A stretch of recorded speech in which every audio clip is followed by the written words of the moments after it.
The chillest kid, Reema made your mother to the new school era, and I'm coming to you live inside. Like I said a million times before, on my favorite radio station, the whole wide world, Royalty Radio, baby, none other than.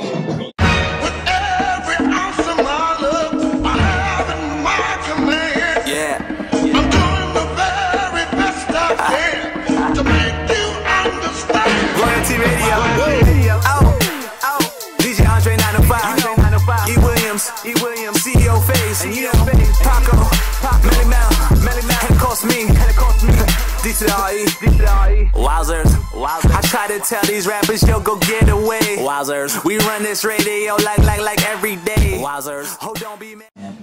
My, how time flies, man. Man. She initially came onto the show a year ago to the Blaze, the booth with the freestyles, of course. Prior to that, she's been the youngest in charge, but of course, you know, since then, she's gone to hold her own on BET. You know, she's also told us that she's 15 going on 25, and most recently announced her increasing presence by stating, "I am legend." Yeah. The mother of new schools right here in the building, repping for G7 Universal Interscope family. Reema Major, welcome back to Thank Radio. you for having me, Ken. Welcome back. Yes. How have you been? Man, busy,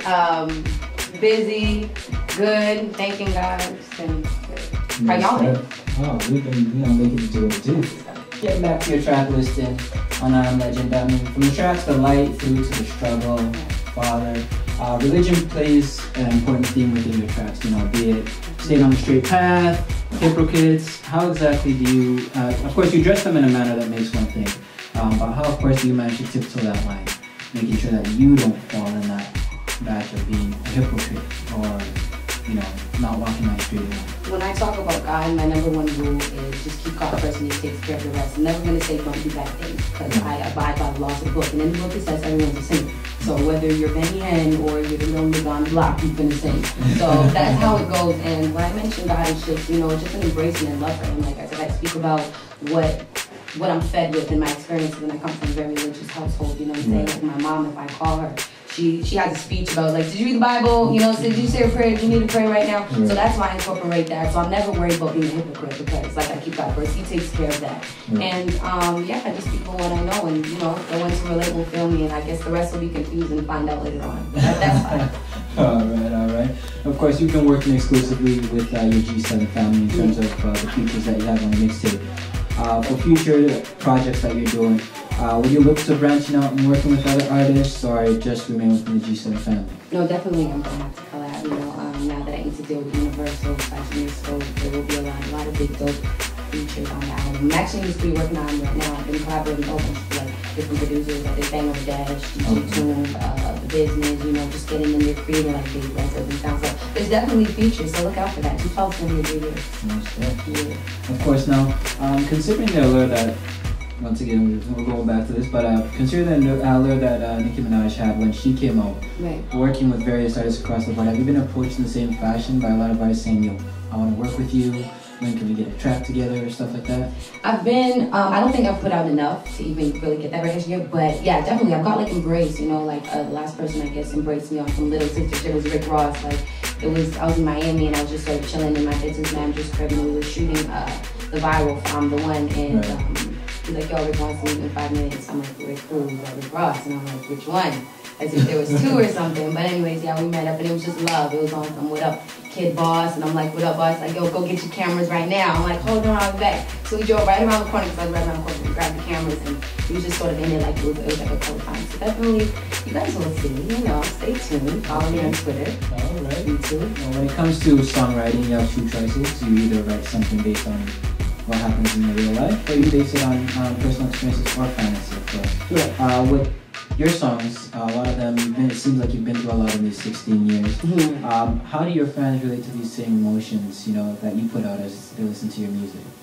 Because I think that, I don't think I'm the only ill kid out there, you know what I mean? I don't think I'm the only teen that goes through all these things, and that's why I say ghetto kids, because we're misunderstood, you know? Like I always say, they look at us and say, you know what?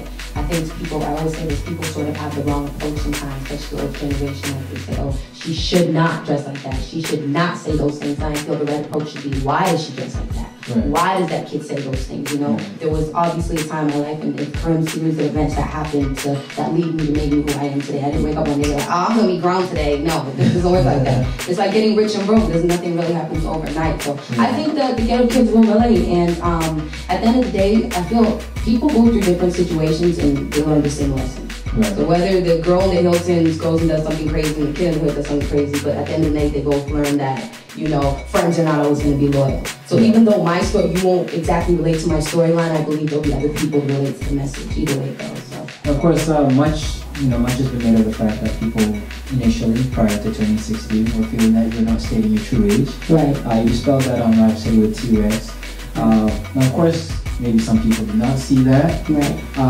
Please provide some clarification one more time. Some clarification, since this is a raw radio station, we can say what the fuck we want. I think like people, you know, it makes my mom laugh the most, first and foremost. And people are so freaking dumb. Like, common sense. Do you not think I have doctors that watch me grow? Teachers, I went to kids that see me grow. Teachers that, from my 1st grade, 2nd grade, you know what I mean? But I think that the people who say that are the ones who didn't watch me grow. You know what I mean? They just see me grow. Oh, she's 15 grown, but they didn't see me grow. Like, for example, like, when kids are in grade 1 and grade 2, all the girls are flat-chested. The boys are shorter than the girls. And it's not really until 6th grade that you'll see, like, who grew up more. And they're like, damn, she got the tits, but I thought she was going to be the one with the body. Like, you never really know. People grow different. So I'm trying to figure out, are you discriminating people who look older than their age, or are you just ignorant? Which way does it go? You know what I mean? And you know, people that follow Bati, when they hear something, they'll make their own form of it. Like, oh, she's 15 for 3 years. I wasn't even out for 3 years. So what are you talking about? So you know what? When people see a great thing, they'll want a gimmick with it. And don't pin no gimmicks to me, my nigga, because I was born on June 26, 1995. And my whole family knows that, all my family. And you know, I didn't even really think it was a big deal until it blew up. You know, I didn't know what it would be. I'm like, you guys are really that. So it's just the ignorant ones. And Toronto, stop it. Like, you're making yourself look really dumb right now. But yeah, no, I'm 16 years old. I turned 16 in June, but I was 15, so. Okay. You're also, earlier this year, you're part of the CIBC. CIBC. Banks. I've been talking about Banks all day. So, you know, CBC Hip Hop Summit. Yeah. What was that whole, you know, experience like, you know, mixing it up with veterans such as Mishimi, Cardinal Official, Shakur Shad, among others? Yo, man, honestly, that was like a dope-ass experience, yo. Just to even be sharing, I was the only new school artist on the bill, you know what I mean? So to be sharing the stage with pioneers and establishment of Canadian hip-hop, that was like, you know what I mean, a big deal to me. And that was my first meet with Mishimi, and, you know, she was the first Canadian female rapper ever. So she showed me mad love, she embraced me, and she like, so we kids go get it. So that was another moment also. That day was just full of love. You know, I got verified on Twitter that day too. I remember. I was in the back like, yo, I got the blue sticker, my nigga. But yeah, it was a good day. It was a good day. For sure. Of course, Wonderland, you were also there. Yes. For your self-appointed day, Reema Day. Reema Day. I mean, how much did that mean to you? I mean, to, you know, where it could have been done anywhere else, and of course you had a lineup of artists, Power Wolf, among others. Yeah. What did that whole experience like? What did it mean to you?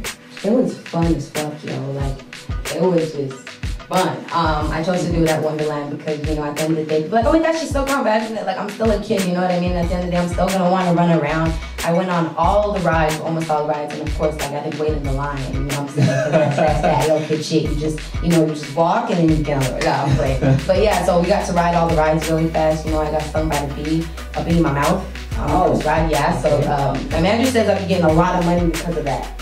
Okay. So I believe him, you know, good calls be coming in. But yeah, it was a good day, and you know, just to have a day for me, bring a day at like a theme park, like kids dream of, like I would never in my life, you know what I'm saying? Like prior to that, I probably only been to Wonderland twice in my whole entire life. Right. Yeah, so that was a big deal, and like I always say, God is good, and I had fun, and a lot of people came out. I'm like, oh my God, these kids know my song. So it was a good day. It's a day I'll remember forever. That's good. So what ride did you go on first?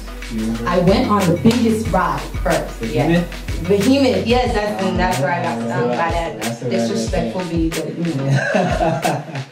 Most definitely. Now, of course, in your song, These Streets, and of course on Twitter, you also put up something along the lines of, I got the biggest buzz with no single.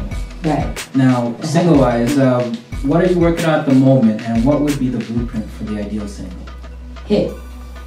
Whichever way it goes, I just have to say it. I don't know yet.